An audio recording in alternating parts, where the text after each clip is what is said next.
don't actually have time to engage with you right now, nor do I necessarily want to engage with you right now, because the thing you're about to say to me is probably racist or sexist, which happens a lot at live conventions. So it acted as a space where the racist and sexist people could be like, I'm going to be racist and sexist, and then other people, like myself, could be like, that is racist and sexist, and here's why. I said it before and I'll say it again. Life moves pretty fast. You don't stop and look around once in a while, you could miss it. Never fear change. Life is too short for fear. Chase what is desired. I can do this all day. Would you mind identifying what you are? We're the best friends squad. That's what we call ourselves. Sort of like a team. Welcome to the rodeo. Ladies and gentlemen, please sit back, relax, and enjoy the ride. This is the way. I have spoken. Welcome to the Skiffy and Fanty Show. Kia ora! This is our CoNZealand experience show. I'm Sean. I'm Jen. And we're here to talk about our CoNZealand experience. You just, ruined the whole moment, Jen. I didn't have anything else to say except, it's broken and sad. I don't know. You could have said old men talking about clouds. Did they talk about clouds? The clouds are a metaphor for other dead old men. Oh, the clouds are a metaphor? Yes. Okay. So would you like the tagline to be, Kia ora, the clouds are a metaphor? It's too late now, Jen. Goodness gracious. Anyway, so yeah, we are here to talk about the good, the bad, and the ugly of CoNZealand, an experience many of us witnessed, an experience we experienced. It was indeed an experience we experienced. We experienced an experience that was an experience, so... Yes, it was a thing that happened. It was certainly a thing. This is the first ever virtual Worldcon, not by design.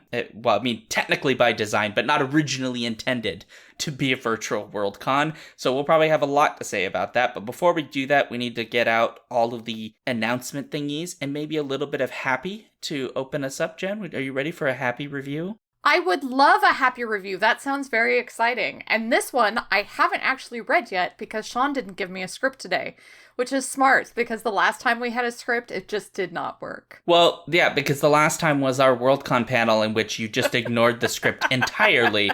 I spent at least 13 minutes on it.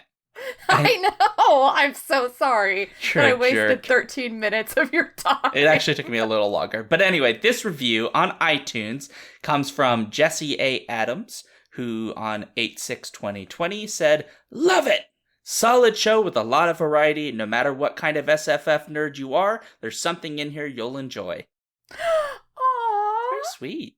That's so sweet. Well, thank you very much, Jesse, for the very kind words. We appreciate it. Yes. And as always, if you want to leave a review on iTunes, we really appreciate that. Apple Podcasts, whatever they're calling it these days. Just if you're outside the US, please let us know that you left a review from a different country so we can know to look for it because they don't all show up for us unless we deliberately change our region because iTunes is weird.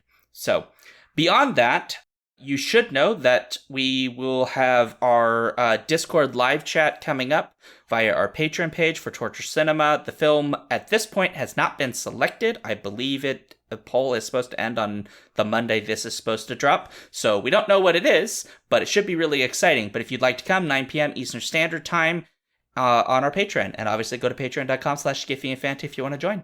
And that's on Friday, the 21st of August, just in case you were wondering what day that might be on. Correct. Yeah, I am so sorry. I'm moving and many things are happening. So apologies. So many things. Very much. Don't apologize. We're always this messy. And they still love us. For some reason. Yeah. But anyway, so I think that gets all of the announcements that we really need to get through. This month's kind of light in terms of announcements, and that'll probably be the last you hear from us on that. So do we want to dive into what is ultimately the subject of this, which is CoNZealand? I thought it was, we lost another Hugo! We could do that.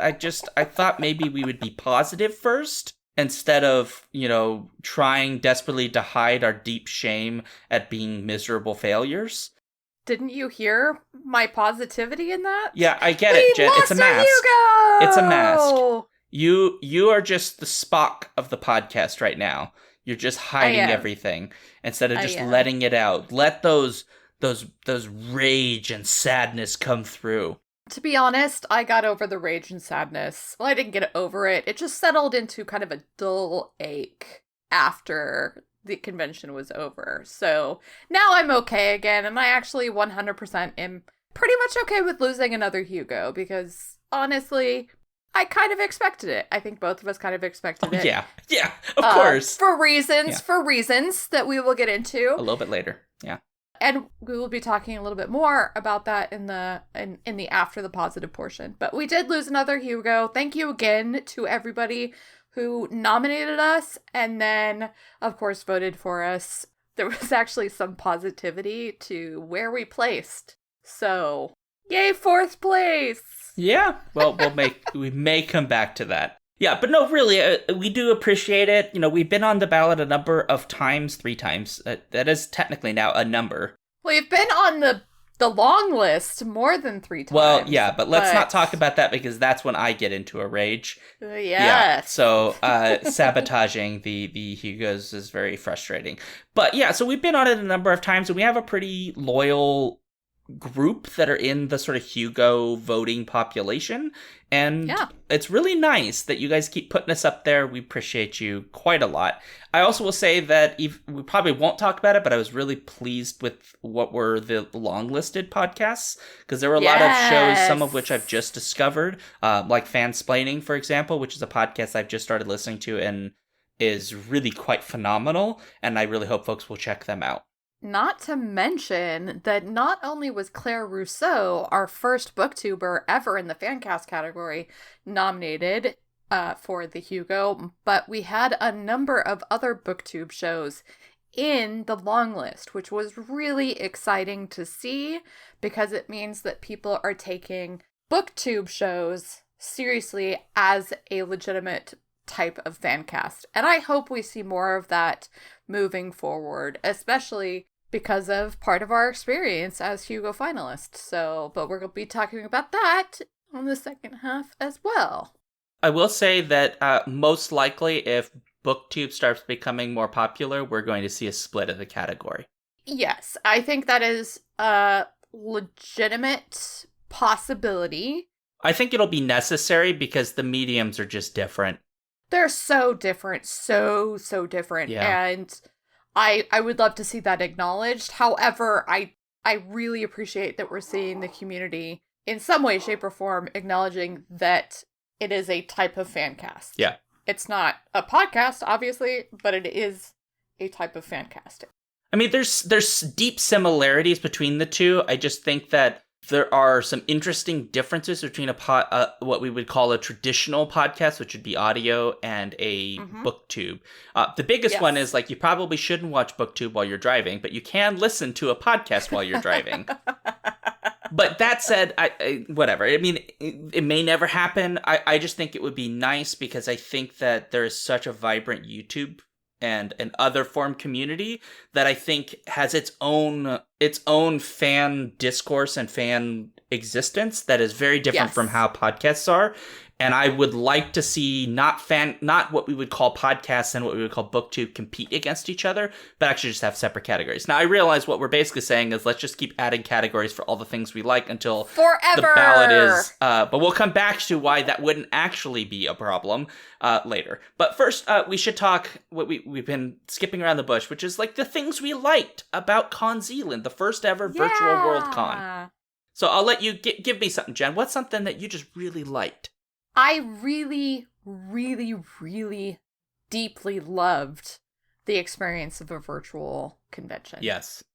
And I think a lot of people came away feeling the same way, as evidenced by the fact that a lot of people are discussing how it would be amazing if we could have 2 different spaces for future World Cons, which would be a virtual space and a physical space, because it did so many things. It allowed so many additional people who have accessibility issues to participate in the convention in a way that they hadn't been able to before. or maybe just in a more comfortable way. Because, like, for me, I mean, Dublin was exhausting, utterly exhausting. Obviously, all Worldcons conventions are exhausting. Yeah, and I would say having been to some of the London would be an exception, but even Finland, I think you would have had the same experience. Finland was nice. Nothing against the Finland Worldcon, but I think there was something about those two cons that is a bit claustrophobic in a way, because it's very packed and it's a lot of sensory input. It is a ton of sensory input, but that wasn't it so much for me. It's the fact that at every type of convention space that you're going to go to, there is going to be a potential difficulty in getting to all the panels that you want to go to. And one of the amazing things about this, although I think there was an aspect that they screwed up in terms of they should have made it possible for people to access beyond 1 week past the convention, because there's a lot of things that I wish I had been able to watch, but like directly after the convention I was still exhausted. But the fact that I was able to make, I mean, and you and I, this was one of the most hilarious parts of our Worldcon experience. Sean and I did not discuss even a little bit what we were going to before the convention. However, we somehow managed to go to almost every panel together. And that was lovely. It was hilarious and lovely. But more importantly, I was able to go to a panel almost every hour, which I never, ever would have been able to do at an in-person convention. It's just not plausible unless you are in a very specific type of convention space. And even then, like, the running around can be exhausting. You know, I'm a spoonie, so I would not have been able to handle that much. Yeah. This was a way, like, the virtual experience was a way to get to everything that I wanted, but also keep myself enough isolated from other people that I wasn't getting overwhelmed with the experience. I was just able to enjoy listening to the speakers. And that was really cool. I think we are similar in different in the same way, which is similar and different in the same way. I love it. In the sense that we both can find the in-person convention experience a bit overwhelming. We probably come from slightly different corners of the anxiety pyramid, right? And that's okay. There's nothing wrong with that, to be clear. But it is interesting because, like, so Dublin was lovely. I don't want to, this isn't a criticism of Dublin per se, but the biggest problem for me was we had a line system. Yeah, that was hard. I am still to this day dealing with a physical limitation, which is a ITBS, which is frustrating as hell and is not that big a deal, but it means that, like, if I've walked to the convention center and then I need to stand for 45 minutes to make sure I can go to a panel I want, I'm going to be in just a lot of pain. And that's not an experience I want. Plus, right, you're packed with a lot of people. And then for me, I also have the problem of it's really difficult for me to sit and be still and not do anything and watch at the same time, because I have one of two problems. Either I fall asleep. It's not because they're boring, to be clear. I do this on public transportation. I go into this zombie sleep. I have to be doing something. Either fall asleep. I have a great picture of Sean sleeping at a panel. Do you really? Yes, in San Antonio. I really apologize. It's not the panelists. It's an issue I have where, like, I cannot sit still and do nothing for like 20 minutes. But the other issue is, like, then I get overwhelmed because I'm in a room full of a bunch of people, and then I have to go into a hallway full of a bunch of people, and then I want to go to another thing. But, like, I can probably handle it a bit more than you, Jen, but I can only handle that so much. Whereas with this, I went to more panels, I think, than I've been to at a convention. Like, if you added up all the conventions from the last 2 years, I went to more panels at this Worldcon than I've gone at all of those conventions. Yeah, no, I absolutely agree that was a big perk of the virtual convention space. And I was able to moderate my, like, exposure to other people. Like, I was still hanging out with friends, just in a different way. And also calling people out. I remember on a number of occasions, like... Well, you know, that was fun, too. It's interesting how it's not, because normally you're in a situation where you're having to deal with people and you don't know how a person's going to react in person. And so if someone says something really terrible, right, there may be a reluctance to say anything because you don't know if that person's going to flip a lid. Like, some of the people that don't want to wear masks are like beating up people. It's apparently now a felony in one of the states to attack somebody for telling you to put a mask on.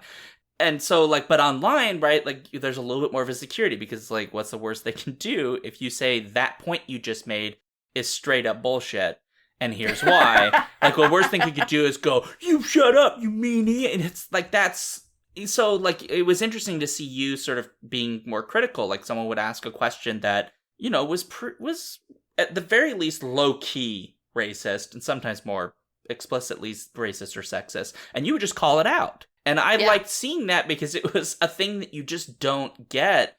Like, normally when we hear about people saying, and these were not necessarily the people on the panels, by the way, this was like audience members, but normally when you hear about this, you hear about it after the fact because somebody does a write-up on Twitter or something. This was like, you were like ripping into it in real time, which was really fun to watch.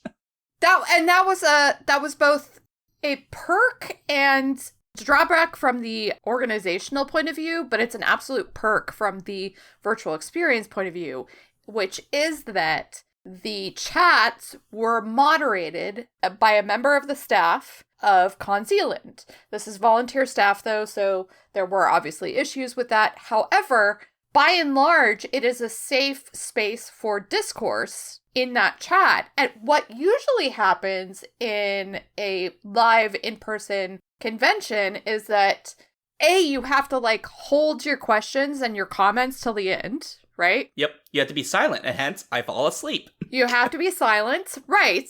And if you are going to try to engage with the people who are just on the panel, a lot of the time they're like, I'm rushing somewhere else, I'm doing other things, I don't actually have time to engage with you right now, nor do I necessarily want to engage with you right now, because the thing you're about to say to me is probably racist or sexist, which happens a lot at live conventions. It does, so yeah. It acted as a space where the racist and sexist people could be like, I'm going to be racist and sexist, and then other people, like myself, could be like, that is racist and sexist, and here's why. And the people on the panel never got accosted with it. If they chose to, they could look at the chat, but there was no requirement to do so. And I really love that from both the participant point of view as a panelist and also as a viewer in the audience.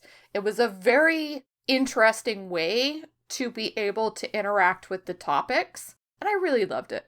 Yeah, I think that one of the really successful parts of this whole thing is just that, there were lots of little issues, like Zoom didn't always work the way it was supposed to, and panels didn't always start when they were supposed to, and there were issues with audio and all, like, things that they could control and things that they couldn't really control. But in the end, like, the most successful part of it was actually the actual running of the panels themselves. For the most part, they ran the way they were supposed to. I say for the most part because the sheer number of them increases the likelihood of failures, and there certainly were panels, I didn't necessarily see any, but there were certainly panels that just fell apart for reasons that weren't necessarily CoNZealand's fault. They were just, this is the technical beast that we're dealing with. But I love that we had an experience where I could go to a convention and I could, see people I really respect or see new people, or I could attend writing workshops. I could do all of these things, and I could do them from my home or while I'm on a walk or, any number of other things I could be doing, to kind of occupy myself so I'm not just sitting there. And I just got so much more out of it than I would normally. Like, we didn't go to hardly anything at Dublin. Not again, this isn't Dublin isn't evil or anything. It's not like Dublin No. sabotaged us and said, you will not go to panels. No, there were issues with the space, and they acknowledged that. Yeah, they knew. Yeah. They knew. It was one of those things. And like the same way that there were problems with this quote unquote space that CoNZealand was in as well. But the benefit of the virtual space is that the limits of a physical space were not there. Right. It was just different problems. But because the benefit was that I couldn't be in 10 panels as once. That was my one, bummer. Well, of course, Jen. You're not going to have, 9 people talking in your head at the same time. I can try. But no, it really just was enjoyable. And the fact that I could talk to you about the panel and I could talk to other people because there were multiple spaces that you could communicate in while you were watching a panel. So we had our Hugo finalist Slack channel that there were conversations happening in. We obviously still had Twitter. There was the Discord, which I don't know how heavily that was utilized. I actually only utilized it a little bit. It was pretty active. I would say the few times that I poked in there, it was pretty active. Yeah, I mean, it seemed like it was working well. I actually used our own Skiffy and Fanty Discord more than I used the convention Discord. Yeah, especially when we'll talk later, but when we had the Hugos and we were kind of talking together, which was Yes, also a thing that, like, again, normally we don't have that experience because at best, right, I think the most we've ever had of Skiffy people, right, friends and family, has been, maybe 5 of us in the same convention? No, there were, and I finally got the picture, 1, 2, 3, 4, 5, 6 or 7 of us at Dublin, so. Really? Yeah. There's Brandon, Julia, Alex, Yumi, Trisha. That's 6, yeah. Yeah, 6. Oh, you're right. So 6 is the maximum. But that doesn't happen very often, and yet we could have the Discord, and we could chat and watch an event, and at the same time. So it was pretty neat. Yeah. What's funny though is like both funny and like also very cool. Like I was able to watch panels that Trisha was moderating and panels that Paul was on, and although I actually never ended up on one of the panels that you moderated, like watching one of them. Well, the subjects were not your thing, and that's fine. Exactly. And I was at one that Brandon was on, and so that was really cool. Like I could see specifically, if I wanted to, choose to see friends, which is something I do in in-person conventions already, Sure. But I could actually get to all of them. Yeah. Which was like not something I could necessarily do in Dublin. And so I could kind of like pop in, say hello, and if I actually wanted to go somewhere else, I could go somewhere else. And like honestly, one of my favorite experiences of the whole convention was that Joyce had a coffee clutch and I was able to like pop in and spend that time with them. And that was really, really cool. And to Joyce, I know it was like super important for a friend to be there, a friendly face and everything. And it was a lot of fun and we had a great conversation. But that was kind of how the whole virtual experience went. And for that, I'm really, really grateful for it. And I really do hope that we see a virtual convention alongside future Worldcons, regardless of where they are. Yeah. This is what I would say, that there are a lot of lessons that we're about to switch to, which is the things that went wrong. There are a lot of lessons that need to be learned here. Some of this is, and I want to preface before we get into the negativity, some of this is like they had 5 months to switch convention that they had meant to have as an in-person convention in New Zealand and Wellington to a virtual convention, which it's got to suck ass, right? You spent years planning for this, and then you got to switch. And then you've got to have all these volunteers doing all this technical stuff. It's complicated. There's a lot of moving pieces, right? It's a lot of effort to do. And so I really, really appreciate it. Both of us really appreciate the level of work trying to get it right in terms of how the convention would operate. Right, not necessarily all the little specifics, which we'll come to. But the one thing I really hope that we see more of is exactly what you said, is more virtual conventions. And part of that is selfishness for myself, because that means I can attend more things. I've actually attended now 2 virtual conventions, and you and I will be at FIACon. Yeah, by the way, I pronounced it correctly. Thank you. Unlike somebody. Did you want me to pat you on the fucking back? No, I just think that the bar at this point is so low that just me saying that even vaguely correctly is somehow a miracle now for white men over the age of 30. Yeah. And the FIACon shirts is fire. It is definitely fire. Yeah, but like, so the one thing that I wanted to get to, and then we're going to move to the what went wrong, which is that New Zealand was going to be a convention that if it was in person, most of us were not going to go to, because it's just too, like, I couldn't afford it. It's just too expensive. My work is not going to cover even like a third of the plane ticket. It's no offense, New Zealand. You guys are just really fucking far away and it's not cheap. I love it. I want to go really bad. Right. And so this meant a huge problem because a lot of the fandom just can't go. right, financially. And that's a huge barrier that you and I have talked about in other podcasts. Virtual doesn't totally get rid of it, right? Because you still have to pay a registration fee, which can still be too much money for a lot of people. But it moves towards equalization in a way that in-person World Cons can't. Because you're not covering, hotel and all of those travel, all that stuff, which could basically be like someone's entire discretionary income for the entire year, or could bankrupt somebody if they decided to do it. This now is saying like 180 US or whatever it cost, right? That's what is now the barrier, which is still a barrier for some, but it reduces the barrier significantly. And I think that's important to note because for most people who are not, don't have a lot of discretionary income, unless you have conventions locally, you probably aren't going.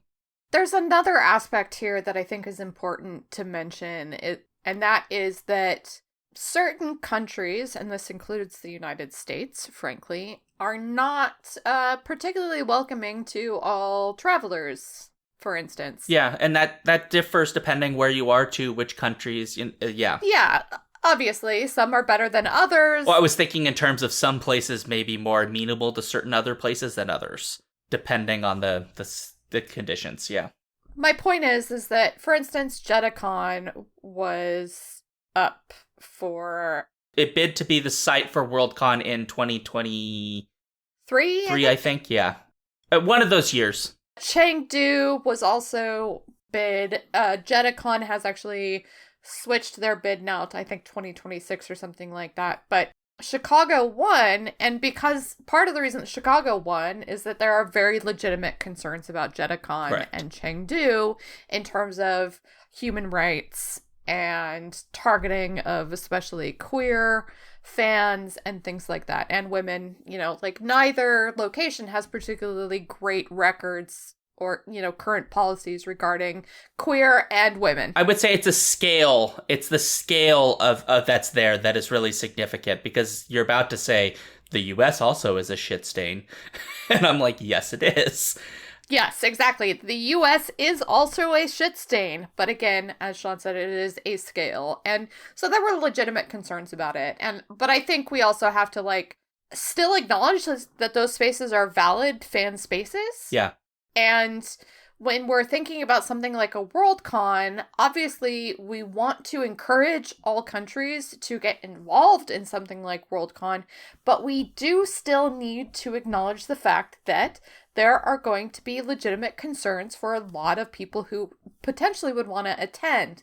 The possibility for a virtual space doesn't eliminate that concern by any stretch of the imagination, but it does open up the possibility that a place like JediCon or Chengdu could be viable. Well, maybe less Chengdu, since Chinese government a little bit iffy, but Well, both those governments are a bit iffy. Both of them are, but specifically in terms of online spaces, China would be. I don't know how that would even work. Exactly, that's my point. So, but I do think that that's something that we should acknowledge as a potential benefit of virtual conventions.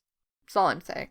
It doesn't fix it, though. It does not fix this problem, but what it alleviates aspects of it. And this, I think, will lead us into what went wrong at CoNZealand. What went wrong?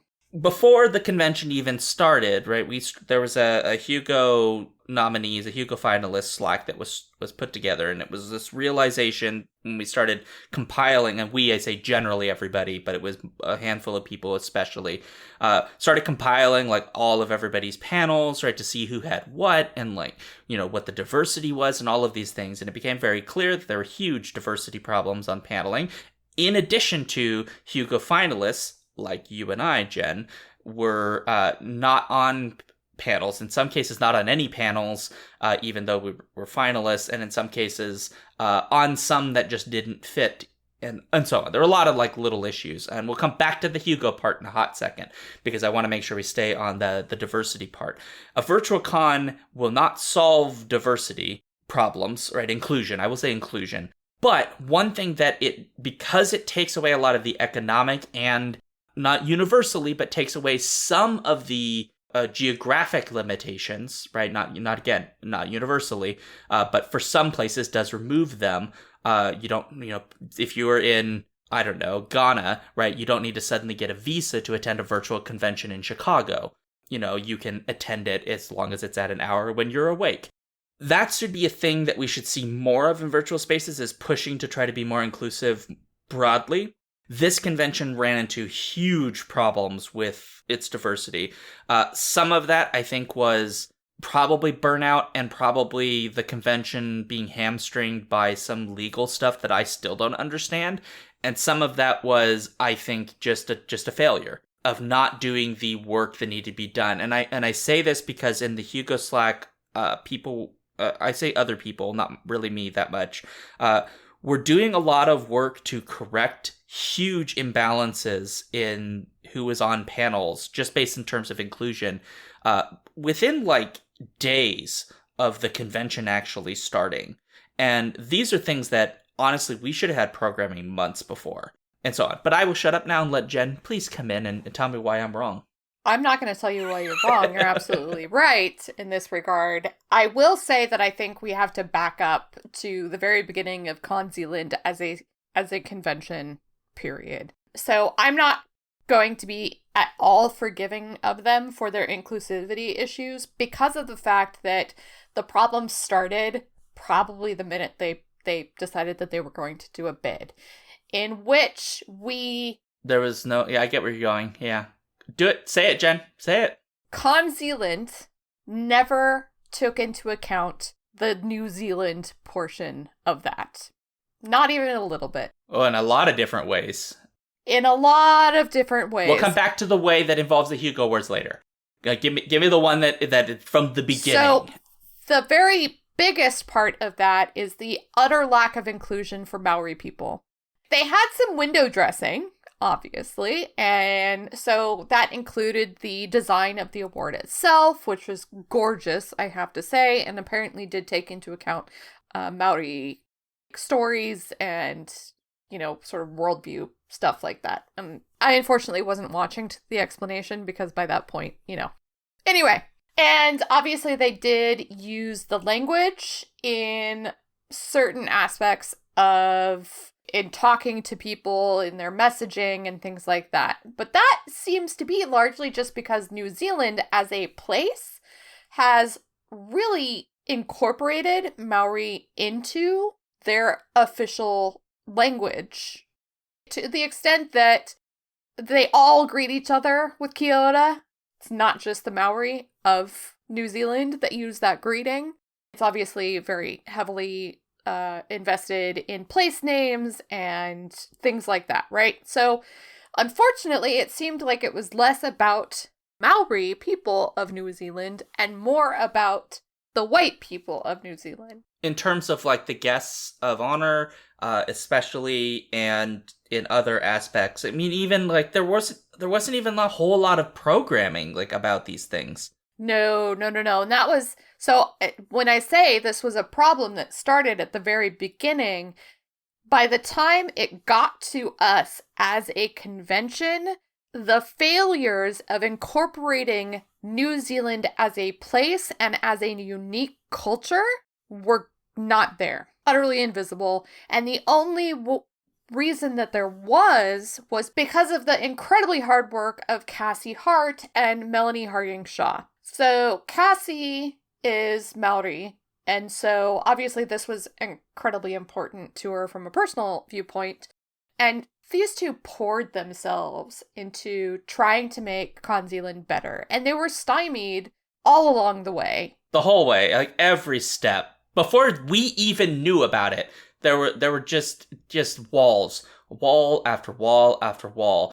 And I'm not going to try to go into the specific details of that. We only saw it at the very end. And it was bad. At which point, and it was bad. It was clearly a lot of fucking up and specifically not being inclusive that led us to where we were. And that's like a huge problem in terms of what happened with CoNZealand.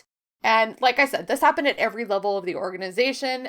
And that was, I think, very evidenced by what was in the final programming, and obviously ultimately led to that disaster of a Hugo Award ceremony. But Shh, we'll come to that in a minute.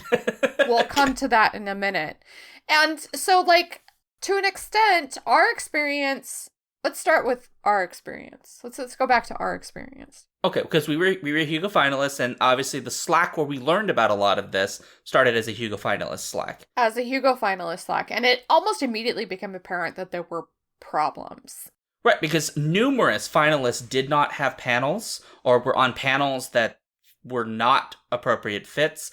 In your case, I'll let you talk about your case. In my case, I was on panels, and I think that might have had something to do with the fact that I don't know if I know anybody on programming, but I know some people that were working aspects of this convention, and maybe that was why. I'm not sure, or I just filled out my form. I don't get it, but I was on quite a bunch. Yeah, I have a feeling it's because, like, you've done conventions, not just from, like, a point of view, but from an academic point of view. So when you're asked what are your areas of expertise, you're going to give people, like, 100,000 things that you're either interested in or capable of talking about, because that's how you interact with convention spaces. That's fair, yeah. But in your case... In my case, it's like I've only done one Worldcon panel, and that was the podcasting, essentially 101 panel that we did in Dublin. Together. And that was fun. It was fine. Yeah. Yes, and Heather Rose Jones was a fantastic moderator, and I really appreciate that. She did good. Yeah. But then this year, it's like I put down, like, who I was, 3 times Hugo finalist, podcaster, audio editor, and I didn't fill out a ton because my problem is that as a fan, I don't feel like I'm an expert in any one thing. So oftentimes I basically sell myself short. Yeah, you do have a selling problem. We've talked about that. I do have a selling problem. Yeah, I get that. I acknowledge that. However, I'm still a Worldcon finalist in a fancast category, Correct. Which I think should basically speak for itself to an extent. However, there was only, as far as I could tell, one podcasting panel. It was a 101 level panel. There were 2. Later. Oh, that other one was added later? As far as I know, because what was the other one? Well, fuck off! What was the other one? Because the other one was more about the fiction side, because there's the Podcast 101 panel, which... Oh, yeah, sorry. And the other one was like speculative fiction podcast. and how it affects speculative fiction, because a lot of the people that were on that were doing audio podcasting for fiction. Yes. Audio fiction. I'm not sure that actually existed until later, and I think Marguerite and Alistair had something to do with it. I still don't understand why you didn't just have that panel, and then you did the other version of that panel, which was the one that's about audio fiction, and the other that's about podcasting about science fiction. And you just do the same one. Right. That would have made sense. I know, because I should be on programming, god damn it. Meanwhile, as I speak of this, it was called, I think specifically it was a podcasting panel, not a fan casting panel, which is its own issue. And I was put as a moderator. And that sort of would be fine if I had also been put on a non-101 panel, perhaps, of any other variety. Maybe the area where I'm an expert, which is podcasting. So I had to turn it down because I didn't even say I wanted to moderate. I literally put there that if nobody else could be found, I would act as a moderator. That is one part of the form that I distinctly recall filling out, because I haven't moderated panels in the Worldcon sense. Well, regardless of the fact that I've done like a million, obviously, for Skiffy and Fanty, my confidence level was like, I'm not sure if I'm up to doing one yet, essentially. And again, as a finalist, my only offering was as a moderator, and it felt like kind of a slap in the face, and I will be honest, I was a little bit insulted by that. Yeah, and you weren't the only one. There were others that felt kind of the same way, slighted. Right, like I'm a fan, like, and it was like all kinds, not just fan casts, right? It was like editors and all kinds of things, and people saying like I'm literally up for a Hugo Award, and like I didn't get anything, or I got like the one panel where I'm moderating, or I got a panel which is like not even remotely related to anything I do, and how, as a finalist, how are you supposed to feel about that, right? I didn't have that feeling directly. I had to like live vicariously through you, Jen. Because I did have a bunch of panels, and then I ended up with even more because when you raised your concerns, eventually there was an attempt to communicate to give you some panels, and one was a Caffey Clatch, which isn't really a panel, and that ended up being you and I, and then the other was a live episode of Skiff Me Fanty, which I will note I have asked about for a fucking metric fuck ton of years actual wait for us to have a live show for Skiffy and Fanty at a Worldcon, and you would, I guess, characterize it a bit of like almost like a pity, a pity selection. It felt like it at the time, Yeah. but it was still hugely enjoyable, and hopefully you all enjoyed it when it dropped. And it was a good episode, and I'm glad they gave was. it to us. Just to be clear, I'm not like unhappy about it. No, and I enjoyed doing the Caffey Clatch too. That was a lot of fun. And then I did end up on 2 panels. Right. One was like a parenting panel, and yeah. One of them fit me perfectly, which was The Art of the Interview, which was incredibly well moderated by Michi Troda, and my co-panelist was Zedex Yu, who is a Malaysian speculative fiction writer, and that was a ton of fun. Loved that one. Like, when I was originally proposed to me, I was like, art interviewing? I don't know. I don't know if I'm an expert. Oh, wait. You know, so it Literally took me a minute have of been being doing like, it for oh, all right, I've done this for like 10 years. Gotcha. And then the other one was the parenting. I was actually juggling while writing, and I was like, why would you give me a parenting panel on writing and juggling while writing? And it's basically because I said I was a parent as other things about me. Not that I was an expert on it or anything, but I ended up, obviously, we gained a whole listener off of that. Nice. And that was very exciting. And that panel actually was easy to fix, by the way.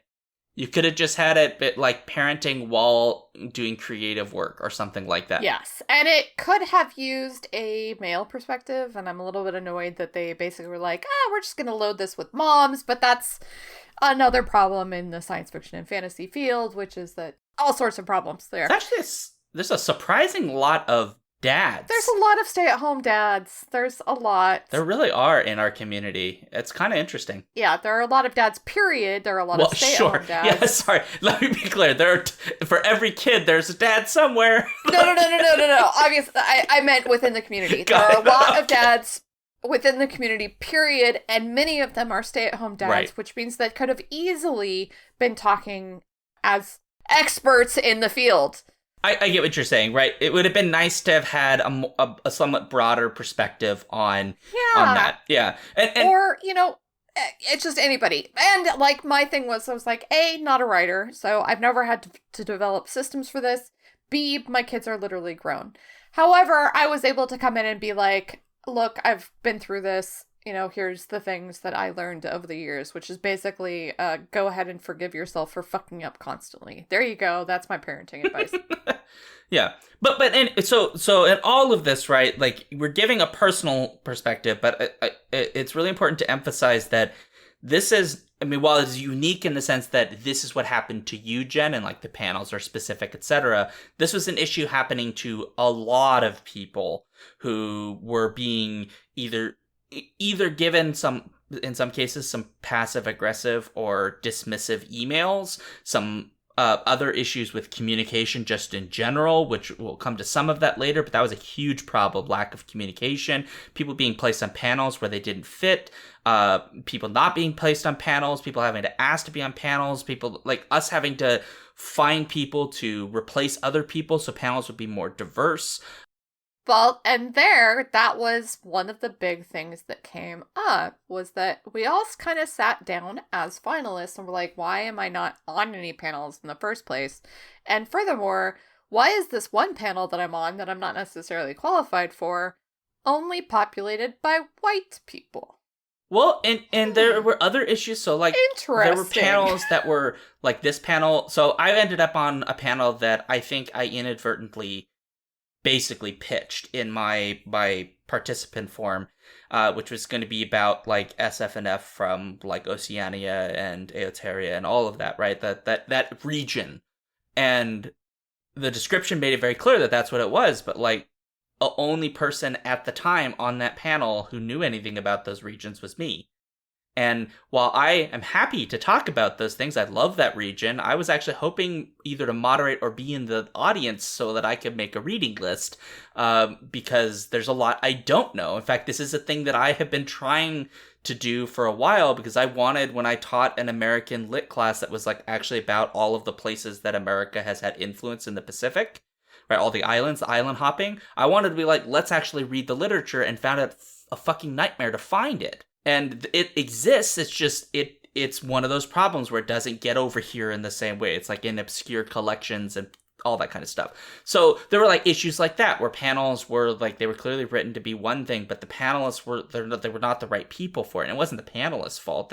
No, not even in slightly. In some cases, right, it goes back to the diversity issue, right, which is like, yes, this panel was made up of X, Y, and Z people, and it needed to have A on there, but where was A? Because the convention didn't necessarily do the work to get there, right? I gave up my slot on that panel, to be clear, to Shiv Ramdas, because Shiv is much more appropriate. And it was a really good panel. It was a good panel. That was the Beyond the Anglosphere one, correct? Correct, yeah. And again, I'm not upset with any of the people on it. I think they all came and did exactly what their expertise allowed them to do. But that panel should have either been rewritten before, or it should have had more diversity. And that was another space that in the writing of the panels, the panels themselves had some major issues. Tons. Not all of them, obviously. There were some that had big issues. One of those was a justice in, what was it, AI justice? There were a couple AI panels that were kind of like, this is a little wonky. Well, the specific one that I found was one that was, and I think it ended up being a pretty good discussion no, it wasn't the justice one. It was the one about AI. And it was about like human rights. Human rights, right. And totally ignored human rights of BIPOC. And I was like, excuse me? Like, yeah. I don't think you can have this panel without it being a complete shit show. And it was really upsetting, actually, to see that was even a panel that had been considered and allowed past anything. Like, it was fundamentally a flawed panel, only paneled by white people. I think the moderator might have been Chinese, so correct me if I'm wrong. I'm not 100% sure, but you're not wrong, because this is just in general was a huge issue. Yeah. And it was upsetting. It was upsetting to see that kind of panel was allowed to exist at all. And this has been a problem, obviously, in Worldcon for, let's just say, ever. This has always been a problem with Worldcon. It's a problem with a lot of cons. It's not even with a lot of specific to Worldcon. Right. Worldcon, I think, just because of its importance in the community, these issues, and because of the shifts, right, in Hugo voting and all of that kind of stuff. Right. And I think that's an interesting thing to kind of think about, is the fact that while the awards themselves have changed. Say it, Jen. Say it. The voting population actually really hasn't, and neither have the convention staff runners. And so the conventions as a whole remain racist, sexist, old guard. Yeah, this is, I think this will eventually get us to talking about the Hugo Awards ceremony, because... Eventually, I think we better get to there soon, because we're already at 52 minutes. We're going to go there right now, because I like to say that Worldcon is the one thing that the puppies did was, for about 4 or 5 years, make us forget what were the problems that already existed. Because there has been a dramatic shift in the people who are getting nominated, and I would say in some respect who is voting for Hugos, but the people that are running conventions, or even in some cases getting accolades in the sense of who's being picked to be on, like, you know, be guests of honor or Toastmaster. We'll come to that in a second here. Those people tend to be old guard, and there is this rift between a fandom that is wanting to say, look, we want to look to the present and forward, or like we would like to look, you know, not constantly more than 20 years in the past. You know, we want to try to progress, to move the field forward, right? Like, this is where we're going, and let's celebrate that. And there is a section that's like, well, look, I was around when it was, this was the new fancy, 387 years ago. And I want to keep talking about that, and that's all I want to talk about. And I just want us to keep talking about how great those things were. And I'm saying this somewhat cagely because really what we're getting at here is George R. R. Martin was the Toastmaster for the Hugo Awards. And while not everybody will agree with us, I would say that it was a absolute shit show of a ceremony for a lot of reasons, but the biggest one being George R. R. Martin himself, which is that he spent most of it talking about essentially editors and writers who have been dead for, I don't know, 30, 40 years, decades, right? People who are important in the field in the sense of its history and its development over time, but who are not actually representative of where the genre is now. And so we had an entire Hugo Award ceremony that was a celebration of stuff from yesteryear, but was basically not at all about all of this newfangled shit, right? Like, there's a lot of shit going on in SF&F, right? Like, the field has, even in my time, right? I was reading science fiction in the 90s. You were too, Jen, right? And we've watched it change quite dramatically. There's a lot of changes in what is considered to be the most interesting and compelling of science fiction and fantasy today, right? There are still trends. Still people are writing their sort of Tolkien style, like sort of Shannara kind of stuff. And then there are people writing other kinds of subversive fantasies. There's all this stuff going on. And yet here we are, and it's like you could have there were jokes on Twitter that you could have like taken a shot every time Campbell was named in George R. R. Martin's Toastmaster, but I would argue that you can't do that because you would actually end up in the hospital with your liver failing from alcohol poisoning, because it was so frequent. And I want to note that this has been noted by many other people, but this year was the first year that the Campbell Award was renamed as the Astounding Award for Best New Writer, after the now two-time Hugo, well, I guess technically one-time Hugo winner, one-time Campbell Astounding winner. It's a Hugo, whatever, I don't give a shit. Right, which is Jung, who had given a speech calling out Campbell for being fascistic and racist and all these kinds of things, and that speech won another Hugo. And whether or not George R. R. Martin meant it, or knew that what he was doing, the fact that his 378-hour-long Toastmastering endlessly talked about dead white guys that we know were sexist and were racist in a lot of different ways and to varying degrees, made it seem almost like a rebuke of the change in that award. And some of that, it comes down to, there were some moments when he was saying astounding that made it seem sarcastic. I didn't see it that way, but I was infuriated about a lot of other things, so I might have missed it. But other people thought that it sounded sarcastic. Oh, it was sarcastic. I was one of those people, and it was not so much just how he said it, because every time he said astounding, he said astounding. Yeah. And apparently so did, what's his name? Bob Silverberg. Yeah, that guy who I refuse to even know the name of. He used to be important, like 45 years ago. Yes, and then he made himself very unimportant the minute he decided to be a racist asshole to N.K. Jemisin. So anyway, he also said it. Astounding! The problem wasn't so much that every time he referred to the award, he said astounding. It was that he worked that word in to other parts of his speech just so he could again say astounding for no particular reason. And I guess in light of the fact of what the rest of his Toastmastering was about. Exactly. Because he was either talking about Campbell as a wonderful man who we should all have respected, or mocking the name itself. And that's what it felt like. And so again, I agree. I think it was 3 hours of rebuking science fiction and fantasy as a community for daring to upset the status quo. Yeah, and there's a lot to really unpack here. I would argue that there's a lot that's wrong. The Hugo Awards are they're like the icing on the cake this year. Yeah, I think it was the culmination of every fuck up that happened. It was bad. I will note, so this was meant to be much shorter, because there's been a desire to see the Hugo Awards ceremony shrunken, because There's no need for it to be as long as it is. Look, nobody in science fiction and fantasy is really that interesting that I want to listen to them talk for 3 hours. I'm pretty sure that there are more awards given out during the Oscars, and it's shorter. Well, okay, that's not true. The Oscars actually last an entire week. It's like the fucking Olympics. Yeah, but no, the ones that are aired the night of the Oscars, the ones that like we actually see, has more awards and is shorter. I will just note that they've been taking, if I recall correctly, taking categories off so that they can pad all of the Oscars with other shit. That is which is true. super frustrating because the ones that get taken off are the tech awards for all the people behind the scenes.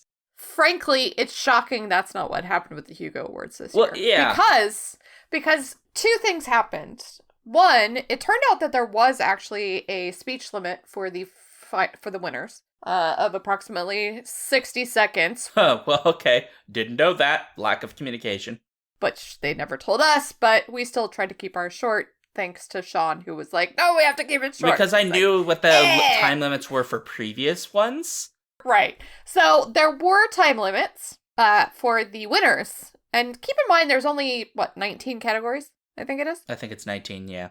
So 19 categories, which should, all told, be approximately maybe 30 minutes. I would say 40, just because this was the first virtual one, and there were definitely tech problems. That's true. There were definitely tech problems. So let's go with 40 minutes. 40 minutes for the finalists. Yeah. That left 2 hours and 30 minutes Something like for that. George R.R. Martin to basically talk out his ass. There are a lot that I find just infuriating about it. I mean, one is, I don't necessarily have a problem if, we want to talk about the past, because I think there's some historical value. I don't necessarily want to hear George R. R. Martin talk about the past, because I don't think he's as funny as he thinks he is, which is to say, I don't think he's actually that funny. He's not funny. I'm sure some of his friends think he's funny, and that's fine. Different humor works for different folks, whatever. But I don't necessarily have a problem with talking about history, but to me, I think that you only talk about history in a Hugo Award to me if there is an actual historical moment that's super relevant to what's happening now. Because, if you're saying, this person was the first person to ever win in this category, this is, the first time this person won in 1997, who was the first person of their group to win in that category, right? And we're seeing momentous change, because then it still becomes not let's valorize the past. No, it's look, we're celebrating the present. Instead, it's let's talk about Campbell and fucking Isaac Asimov and I don't know what Bob Silverberg talked about, because But, the idea I'm getting at here is this problem of all of these people are up for awards who wrote work last year or created work last year. And no aspect of this ceremony was about the field now. It was, I saw a tweet that basically said to the effect that if you were an alien and you were watching this Hugo Award ceremony today, you would think that science fiction ended in 1970. That was the last work of science fiction, because there was almost nothing past that. And that is incredibly frustrating. And what it told me about George R. R. Martin are a couple things. One is he's deeply out of touch. And two, he doesn't actually know the field in which he's writing. And that really worries me for a lot of reasons, because he is so revered in the science fiction and fantasy community. And yet he seems completely in a different universe when it comes to the field. He didn't name anybody that was newish. No. So I'm going to push back a little bit. Oh, no. Well, no. If you're defending George R. R. Martin, I'm going to kill you. No. Oh, God, We're no. going to fight. Em's fighting words. I'm pushing back on the fact that you are dwelling on George R. R. Martin and not on CoNZealand for this issue. Yeah, I get it. Yeah, okay. Okay, because of the fact that, obviously that speech was a shit show. The problem wasn't that it was talking about history. The problem was that it was fucking dwelling in history as if that was the place we all should be, because, apparently the present sucks. And we do things like rename the Campbell Award to Astounding because Campbell was a fucking racist. So now we're going to talk for 2.5 hours about how he was amazing, because God forbid we acknowledge the problems of our past, okay? So that was the problem with George R. R. Martin's speech. You're getting to now that CoNZealand could have solved this problem. CoNZealand could have stepped in at any point along the path towards that shit show. And they chose not to. Not just because they didn't want to offend George R. Martin, but because the entire outline of their convention was to obsess about the fact that CoNZealand, or that New Zealand, was, the space of J.R.R. Tolkien, and apparently, George R. R. Martin too, although that's tangential. But that's who this convention decided that they were going to celebrate. The old white men that had nothing to do with New Zealand, except to say that, New Zealand was, in fact, colonized by old white men. They didn't even acknowledge that, I don't think, did they? No, they did not acknowledge anything about colonization, except that they decided that that was the coolest thing to ever happen in New Zealand, apparently. That's the only conclusion I can come to with the fact that they decided to allow George R. R. Martin to speak for 2.5 hours celebrating old fucking racists. Yeah. I mean, again, right, I said this to you when we were kvetching a bit after, which is that once they got that, they should have never done it like this. It was kind of a disaster. Some of that is just the technology, just they were not ready. But, like, they should have just had, like, a fucking podium and had, like, a couple people who were from New Zealand just do the awards. And do a little bit of, like, because a part of what you're saying here is, like, New Zealand was, like, non-existent in this. Like, the one reference we got was the New Zealand is where Lord of the Rings is. And it's like, no. That's just where they filmed some of it. Right? Like, fucking, even, whatever. Anyway, no, but, like, they could have solved so much of this by just saying, we're just going to have, like, a really simple, we're going to, like, do the Sir Julius Vogel Awards along with the Hugos, and we're going to God, I know, we haven't even talked about that. They were, like, sidelined.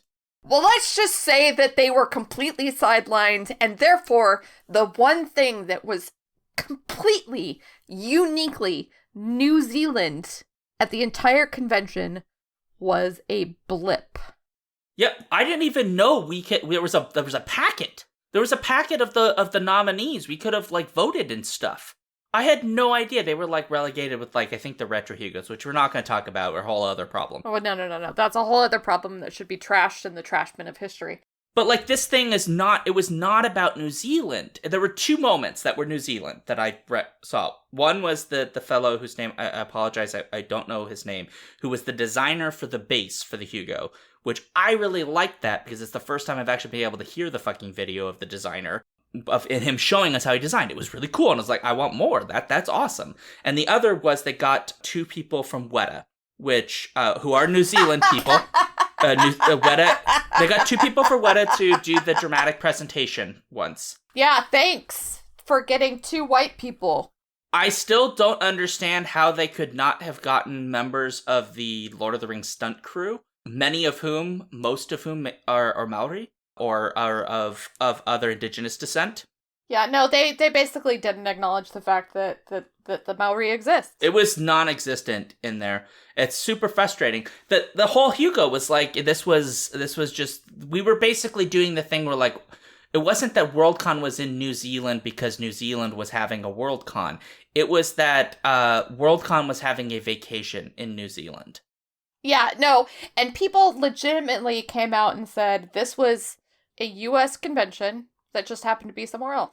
It was. And that is a legitimate concern of many Worldcons, I will grant you that. But this one, ugh. You could feel it. This one was purposefully constructed for some weird reason as the least global Worldcon since, I don't know, San Antonio? It's the last one I went to. I'm sure there's a wider one than that. San Antonio Spokane had other problems, yeah. Yeah, let's go with Spokane, because Spokane is one of the whitest cities in America. Spokane. Oh, Spokane? You are not allowed to make fun of me for scarcity ever again. I've never actually been in Spokane, so yeah. It has an E on the end. That's all I know. Look, it may be Spokane to somebody, but nobody in Western Washington calls it Spokane. So, sorry, I live there, so yeah. But yeah, I get what you're saying, which is that it's a Worldcon that's in a part of the world that a Worldcon effectively has never been. I mean, it's been in, like, Australia, so I guess it's kind of been in the region. But it's a Worldcon that did not feel at any point that it was actually fulfilling the world part. And I know there are going to be people on Twitter or whatever, but like, well, Worldcon's never, it's always run by an American organization. It was never supposed to be World in that way. And I was like, then fucking change the name. Change the name. Call it America Con that's on vacation in other places con. Yeah. Or just stop. Just stop trying to have it in other places. Granted, Fiacon will have completely taken over by that point, and you will have proven that you are completely redundant. Yeah, and I will say that because I think we've kind of got a lot. There's a lot of issues here, like just bad communication. There were a couple moments that we haven't really talked about in terms of like us feeling a bit insulted, which were the fault of some people in the con, not necessarily some other people. But like, there's just this real feeling that this was a convention that this if WorldCon cannot keep doing this and survive is what I would say. WorldCon can't. WorldCon can't. It cannot survive if it keeps doing stuff like this. And I say that like not in the sense that like WorldCon will literally just die. I mean, maybe at some point, right? Its real heavy base will literally die because people die eventually. But I think that WorldCon has a huge problem right now, which is that, you know, for the most part, young people don't go to WorldCons. Sure don't. They don't. And there are a lot of reasons for that. And one of them is like this shit. You go to a WorldCon and then you look at the program and you go like, but that, like, where are the miles of panels on like contemporary young adult or on issues that are relevant to now? Like, we're still talking about, like, let's talk about 1950s film. I love 1950s film, don't get me wrong.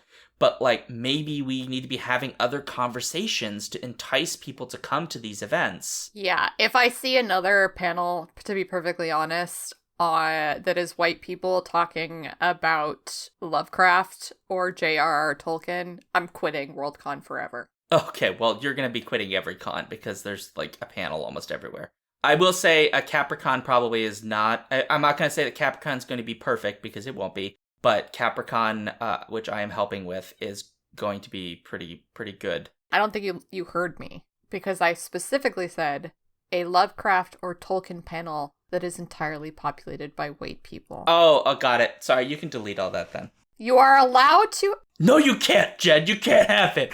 Jed Right. says no. Worldcon is canceled. Cancel culture.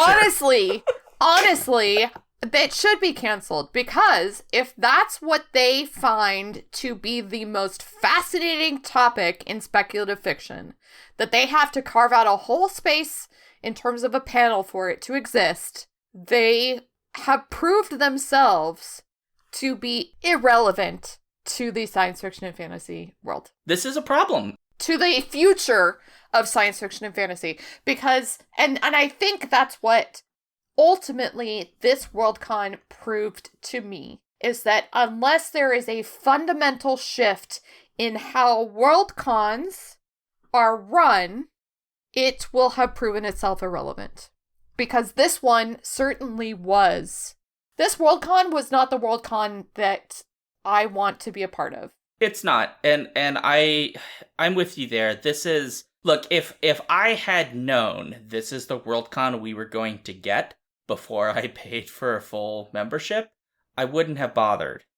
No, I wouldn't. Exactly. And I will say we were able to, not we necessarily, I tried to help out with it, but really it was Melanie and Cassie and other people, a bunch of people. Yeah. You helped, though. You did spreadsheeting. Benjamin Kinney, I did spreadsheet, Claire Rousseau, Marguerite and Alistair. Like, there was a whole bunch of people behind the scenes that were really trying desperately to make WorldCon a more inclusive space. And you did decent work. The problem was, like, you had, like, 6.5 days to fix issues that required much more time. You were putting band-aids on gaping wounds over like jugular veins and stuff, like carotids, yeah, all that kind of stuff. That's why I say I wanted to acknowledge the hard work that people did put in, yeah, to try to make it more inclusive, but because it was a fundamentally broken convention, that wasn't really possible. So there were some great panels that, I mean, Sean and I basically attended every single one that the Diversity Initiative was able to place someone on. I think that's ultimately like how I decided what panels to go see. And were basically the only panels I watched. Were the ones that the Diversity Initiative that was super pushed by Cassie Hart and Melanie were successful in bringing to the convention. And that was it, because I was not interested in the convention that existed before that. I wasn't. I'm in large agreement with you. I just think that there are fundamental systemic problems with Worldcon. Yes. And I will also just say right now, I'm done with the excuses.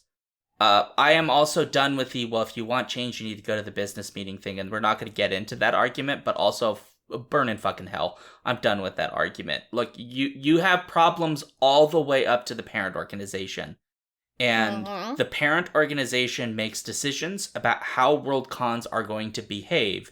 And if you are going to argue every little tiny minute detail about why you can't make changes so that these kinds of issues don't happen because they are not allowed to happen without violating the rules, then you are making a conscious choice to allow it. And I'm done. At that point, not only is the convention irrelevant, but so is WSFS. WSFS has problems. And I know that we've got some friends who are going to attempt to make some changes, and I'm going to support those because absolutely. I live near Chicago, so I can go to Chicago. Oh, I know. I'm very excited about Chicago. And DC's not that far, which is the other, well, next year's is DisCon. So we're going to try. I'm going to give them another chance. But I will say that if WSFS basically washes their hand of the convention to the extent that they allow it to continue to be fundamentally broken, then WSFS becomes irrelevant. I'm gonna say it already is a bit irrelevant. Within a very certain segment of fandom, it's still incredibly important. But again, right, the numbers are... A part of my frustration here, and I still want to say something about one of the categories in the Hugos, gosh darn it, Jen. Part of the problem here is, in a lot of ways, Worldcon represents literary SFF because of just its influence on that. Because the most important, quote-unquote, most important categories in the Hugos are the fiction categories, right? They're the ones that come at the end, it's the ones that everybody celebrates the most. We almost get no celebration in a fan cast. Fuck you all, I hate you. I'm kidding, I'm totally kidding. But, you know, there's a literariness to this that is being done a disservice because the cons that pull in lots more people are media conventions, both the for-profit and the not-for-profit ones. And part of that you're not going to beat because more people watch television and film than they do read books. That's just a statistical problem in general. But you're not doing yourself a service if you're not making books seem sexy. And right now, sorry guys, but if this was what was supposed to make science fiction and fantasy literature look sexy, no, this is like, like a creepy dude that kind of comes out of an alley, like wearing spaghetti on his head and like having peed down his own leg. Like that's kind of what it looked like for literature, and that's not going to entice people to want to read the books. No, it's not. And there's literally so much we could talk about in terms of what is wrong with Worldcon and what is wrong with WSFS. There is. That I could literally be here all day and tomorrow and the next day and forever. I could. But we gotta end. But we do have to end because we still have to record another podcast this evening. And we don't hate ourselves. But I will say one last thing and then we will close.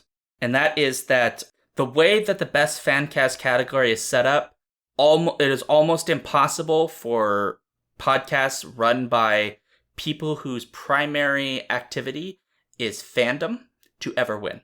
And this is a problem that I'm getting really, really pissed off about. Not because people who do win aren't lovely people, but because the category that is least affected by professionals is fan art, which is written into the rule that essentially professional artists can't be fan artists. But that is not the case with fan writer and best and fan cast. And this is a huge problem because we're not allowed to have the conversation about what it means to be a fan and fan spaces. And I will say one other thing. I think that if you're going to enter spaces that are fan spaces when it comes to awards meant for fan spaces, you don't get to complain then when fans invade author spaces. I was going to try to say something like, yes! Or ditto! And then my words failed me because I just agree. I agree with everything that Sean just said. He's smart. Listen to him. Look, I'm going to be assassinated next week. Oh, please. Nobody listens to this podcast. Thanks, Jen. But it's a frustration I know you and I have, and we know some other people who don't want to name themselves in public who have the same frustration. And me too. The last time I know I raised it and other people raised it, people did not like to hear it. But the power dynamics are not the same.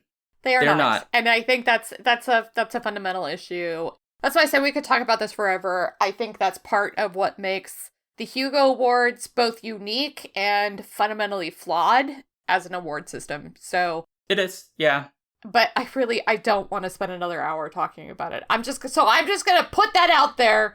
The Hugo Awards are a fundamentally flawed system that for some reason still award professionals, even though it's supposed to be a fan award for fans. Well, I mean, professionals in categories where professionals obviously should, best dramatic presentation, long form probably needs to be a professional. Because otherwise, I'm just going to release a movie of me playing with my Star Wars toys, and I expect you all to nominate me. So. Yeah, but there's a problem in that fan categories are well, no, because there is no category for fan created works really in terms of your short form and your long form film or anything like that. Oh, I see what you mean. So, yeah. I mean, there is a fundamental problem in the Hugo Awards being a fan space that still somehow prioritize professionals. Yeah, that's a whole bag of worms. That's a whole nother podcast. Okay, well, look, if you want to let us know what you think, you can obviously email us at skiffyandfanty@gmail.com. You can also yell at us on Twitter at skiffyandfanty. Please do. We love it. Obviously, we have a blog, which is skiffyandfanty.com. We also are on the booktubes, where you can find some of the CoNZealand Fringe events, which we'll be talking about on the Patreon, or have talked about technically because it came out before this was released. You can find that at youtube.com/skiffyandfanty. We also have a newsletter run by the fabulous Stephen Geiger-Miller, which is skiffyandfanty.com/newsletter if you want to keep up with what we're all doing. And I am at Sean Duke on the Twitters. And Jen, you are? I am at Loop-de-Loo. And I think that's it. I think that's all we got. I really hope so, because I think my brain melted. One last thing. Ugh. Support us on Patreon, patreon.com/skiffyandfanty. If you do, I will probably start wearing pants for these recording sessions. That's no fun. Yeah, but I'm thinking the kind of short, 80s guy pants, the ones that are really tight. Look, all I'm saying is we're in the middle of pandemic. Wear whatever the fuck you want. Oh, okay. Shorty shorts it is. Yep. I'm gonna show off my legs. You should. And on that note, awkward ending and scene. Bye.